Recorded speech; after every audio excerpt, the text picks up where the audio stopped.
May case yun. May case sa'yo. O nga, may point din naman. Kesyo ganito, Ibig kesyo sabihin, may ganun. pakialam ako sa'yo. Yun po yun, na magbubukas na. Oo nga, marami na nag-aabang. Pero kahit tayo ay ganitong nag-a-adjust ng crisis ngayon, siyempre ang dami mga pinagdadaanan ng ating lipunan ba. Ayan, ngayon. Magbubukas at magbubukas. Ang aking talaga, simple lang ang tanong ko, may bayad kada tanong. So, isa lang.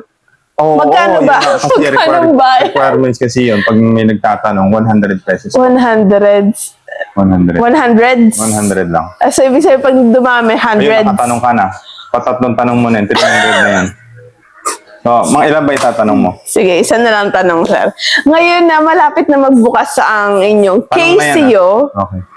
Tapos, talaga naman, ang lalaki na ng muscle. Shoutout po sa lahat ng mga nag-gym. May iba ko congrats pala at ikaw ay nakita ko doon sa na tumutulong talaga kayo sa mga nangangailangan yung pagbibigay ng mga bigas. Gugulat na lang kasi ako minsan yung mga activity kayo na bigla-bigla. Ayun nga, Hindi rin sir. ako na-inform ni Kimi Ni Tora. Kim Tan. Ngayon nga po kasi sa pinagdadaanan ng ating mga, lalo na ating mga kababayan. So sa Ano ba ito? Tony Talks ba to? Bebang Talks. Kailangan hawak mo to. Yan. Yun. Umipod ka ng konti. Hindi. Baka boss, hindi ka nakikita dun sa ating... Kita siguro yan. Oh, yan. Yun nga po, no, yung nagawa po namin na activity na pagbibigay po ng libreng bigas, isang simpleng lang po, yung pagbibigay po ng pagmamahal at malasakit sa ating mga drivers. Dahil nga po talagang tumataas na po ang gasolina, kahit pa paano po ay makabigay po tayo ng konting tulong. Yun Pwedeng po. bumati. Pwede po. Binabati ko po ang mga tricycle driver natin na talaga namang init, pagod, sakripisyo para lang mapakain ng kanilang pamilya. Saludo tayo dyan sa ating mga manggagawa. Lalo na yung mga construction worker, parang kita ko, kainitan talaga namang apit. No, yun kasama din sila dyan kasi syempre, 'di ba, ang trabaho nila malayo. So, din sila ng gasolina, 'di ba? Kumaga lahat po talaga ay apektado. Pero yun nga, sir, sa kabila po ng pinagdadaanan natin, syempre meron kayong gym. Ano bang pinagdadaan? Kasi marami akong pinagdadaanan. Ano ba? Yung sa ating lugar. Sa ating ngayon, Lipunan. lipunan talaga natin, marami tayong pinagdadaanan. Kasi kumbaga ay yung pagtaas ng gasolina lahat po naapektuhan. Pero gayon pa man po, ang nais ko lang po malaman na dito po sa ating negosyo, usapang negosyo, sir. Maganda dito, yan. magbubukas na to.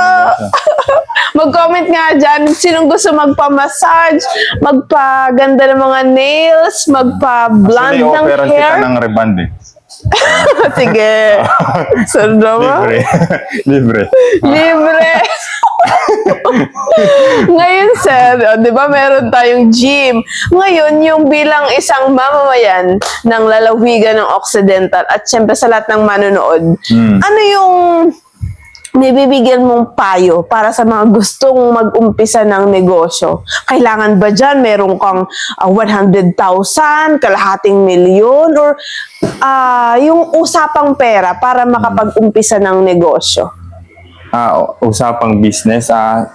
Pag may pera ka kasi, sa totoo lang, siyempre meron tayong kakayahan ng magnegosyo at pwede tayong magnegosyo lalo pag may pera ka. Pag wala kang pera naman, pwede ka rin magnegosyo. Ang kailangan mo lang, siyempre kailangan aralin mo muna yung negosyong gagawin mo.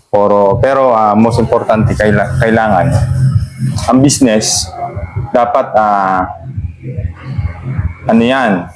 marami kasing definition yan Pero ang gusto ko may share sa mga magsisimula pa lang sa negosyo, kailangan yung perang ilalabas mo, kailangan alam mo kung paano siyang kumbaga maging nature. Ibig sabihin, yung gagawin mo negosyo, nature mo siya, passion mo. Okay. Kumbaga, Ibig parang sabihin, hindi ka- hindi lang basta Pag may nakita Gusto ko to. Yun. Yes. gawin ko to, yun na agad-agad. Hindi Oo. agad-agad nagdidesisyon na gusto Yes, mo magnegosyo. Kumbaga, kailangan, passion mo yun. Para hindi ka... Paano mo napapagod. ba masasabi yung isi-simplify or mas maunawaan ng ating mga manunod pag sinabing passion? Yung simple Linya linya mo yun. Linya. Kumbaga, kapag ka ikaw ay magtatayo ng salon, dapat mag-reflect sa'yo. Kumbaga, kung ikaw parang ganito lang, napakasimple. Kung mag-i-endorse ka ng isang pampaputi, kailangan, kung dating kulay kahoy ka, dapat maging kulay tabla ka man lang.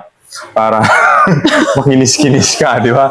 So ibig mahirap. sabihin, ikaw mismo, gusto mo talaga yung ginagawa mo at alam mo yung... Yes. Katulad ng gym, Ate Bebang. Oo nga, yan. Yung sarili mo palang experience. Kumbaga, hindi ko naman gustong magpalaki ng katawan or yung talagang yung talagang gusto mo, yung bato-bato ka talaga, yung malaki talaga. Hindi naman. Kumbaga, which is nandito tayo sa gym, kailangan maging tayo reflex zone, ibig sabihin magre-reflect sa yung business, yung ginagawa mo. Kailangan maging inspirasyon ka din nila. Okay. Yan nga, katulad niya, nakikita talaga. Kasi Na kahit papaano, passion mo, yung iyong negosyo. Matagal na rin naman ako. Ayan, katulad nito, kasi nga Casey, dahil kay Kim Tan, nasa kanya talaga rin ang mahilig rin siya sa kanya, nasa personality niya na Yes. magpaganda at tutulungan niya ang iba kung paano gumanda. Yes. Yung parang gano'n, na ipapasa mo yung kaalaman mo para gumanda rin. At And- ikaw, para lumaki rin ang katawan. At And maging especially, healthy. Ate Bebang, sabi nga, dun sa nag-i-start na mag-business, kailangan O, yun nga. yung pera mo, ilagay mo sa iba't ibang business, sa iba't ibang negosyo. Kumbaga, dapat napapanahon Paano din ang nga sir negosyo. yung halimbawa nga talaga baguhan, fresh graduate ako. Tapos, ang aking puhunan lamang ay yung naipon ko. Gusto ko makatulong sa aking magulang. Fresh graduate ako. Ibig sabihin, wala pa akong trabaho. Pero, naisip ko na magdinegosyo na lang ako. May naipon ako. May mga pinagraduate sa akin. Halimbawa, meron akong 5,000. Sa simpleng 5,000, ano yung payong may bibigay mo sa fresh graduate na mayroong halagang 5,000 para makapag-umpisa siya ng negosyo? Actually, pagka tag-araw, kung may 5,000 ka, pwede na sa halo-halo yun. Halo-haloan. Yung mga palamig, yung makakabawas sa init ng panahon kapag something na napapanahon dapat. So, Yun. hindi naman tayo pwedeng... Kumbaga, usapang pagkain naman ito. Kung gusto talaga nung binigay kong halimbawa mga pagkain, pwede niyang pasimulan yung 5,000 niya Yes. sa halo-halo. So, Yun, pwede nawa yun. po, sana naunawaan niyo po yung ibig namin, na hindi po yan sa laki ng At puhunan. dapat ay pinag-aaralan, Yung dapat pag-aaralan, napapanahon, maayos ang area. maayos ang area o yung Kasi lokasyon. kahit maganda yung luto, masarap ang luto, pag pangit yung location, hindi rin. Hindi rin. Kaya pansin mo Ate Bebang, siyempre yung mga fast food chain, napaka-sela niyan pagdating sa location. Oo. So kaya kailangan ay dapat maayos ang location mo. Yun yung payo ko doon sa mga bago pa lang na magninegosyo din. Ayun. Sa kabuuan, sir, ano po yung pinaka-importante para sa mga gustong mag-umpisa ng negosyo? Siyempre pera. Pera. Pero ang importante talaga, siyempre kailangan legal, yung legalities. Permitting, nandiyan yung permitting, business license, nandiyan na kailangan nagbabayad tayo ng tamang buwis, yung mga taxation, yun yung important sa negosyo. Para hindi ka nangangamba, pag may dating na sakuna, nandiyan ang local government na handang tumulong sa'yo, nandiyan na nagkakaroon sila ng orientation seminar sa mga DTI para kapag ka merong gustong ipakilala sa isang bayan, sila mismo yung tumutulong dun sa mga businesses at tumatangkilik ng sarili nating mga produkto dito sa ating bayan. Ayun, tama. Di ba marami ngayon, sir, yung nag-online business? Yes, number one, yung mga nag-online, kailangan din yan kunan ng mga permit.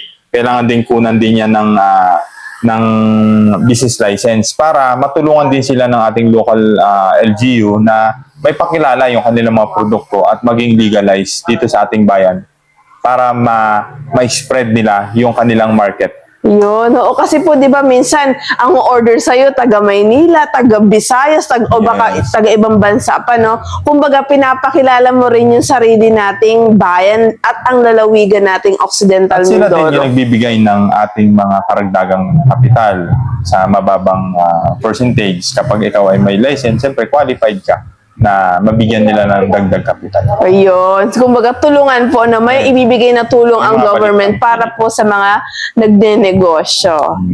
Yan. So, sir, maraming salamat sa inyong oras. Welcome, mambayad. At sa lahat po At ng... malapit na yung ating... Sa lahat po ng mga katulad kong excited na pinapahaba ko lang po ang buhok ko, magpapariban, magpapakulay. Soon to open na po ang KCO Medical and Aesthetic Hindi mo ba Clinic. tatanungin kung ba't Casio? Oo nga, bakit ba KCO, sir? Kasi may kasabihan tayo, Casio ganito, Casio gayon. May Casio. May case sa'yo. Oo nga, may point din naman. Kesyo ganito, Ibig kesyo sabihin, ganun. may pakialam ako sa'yo. Yun po yun, no? So, sa lahat po ng aming mga manonood, Bebang Vlog with Boss G, salamat po. Yeah. Thank you.